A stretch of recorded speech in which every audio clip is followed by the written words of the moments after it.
Bonjour. Entre 2019 et 2023, soit une longue période de 5 ans, l'encours de la dette publique de la République démocratique du Congo a accru de 4,4 milliards de dollars pour atteindre un volume total de 10 milliards de dollars américains. Et déjà en 2019, l'encours était de 5,6 milliards de dollars américains. Pour les autorités congolaises, les ressources de la dette ont financé et financent encore des projets divers porteurs de croissance, aussi bien dans les secteurs de l'éducation, de la santé ou encore des infrastructures.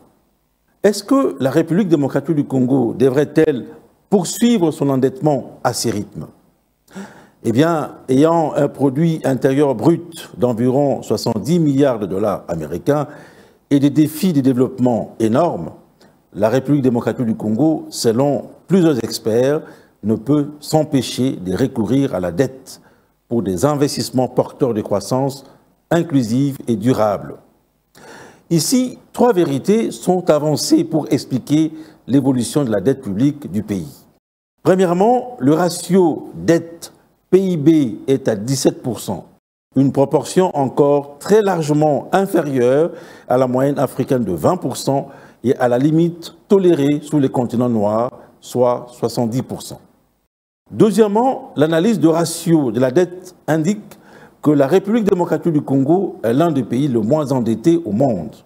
Et puis enfin, la capacité de remboursement est beaucoup plus grande et s'agrandira davantage avec l'accroissement du PIB et du budget en ressources propres, ainsi que l'accumulation des effets de la croissance qui est en cours. En Afrique, le gouvernement ressent le poids de l'augmentation des coûts d'emprunt, car la dette publique représentait près de 60% de la dette extérieure totale de la région en 2022. Notez bien que 19 pays, dont le Ghana et la Zambie, sont déjà en situation de surendettement, c'est-à-dire qu'ils ne sont pas en mesure de faire face à leurs obligations financières ou présentent un risque élevé de surendettement.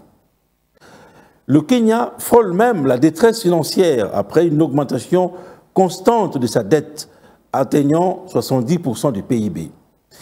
Il y a lieu de prendre en compte un autre exemple, celui de l'Afrique du Sud, confronté également à une dette publique élevée, qui a presque doublé au cours de la dernière décennie et présente actuellement 74% du PIB. Sur la problématique de la dette publique, le Fonds monétaire international estime que les pays d'Afrique subsaharienne, avec un ratio médian, doivent augmenter leurs dépenses d'au moins 20% pour atteindre les objectifs de développement durable en matière de santé, d'éducation et d'infrastructures d'ici 2030. Merci de nous avoir suivis.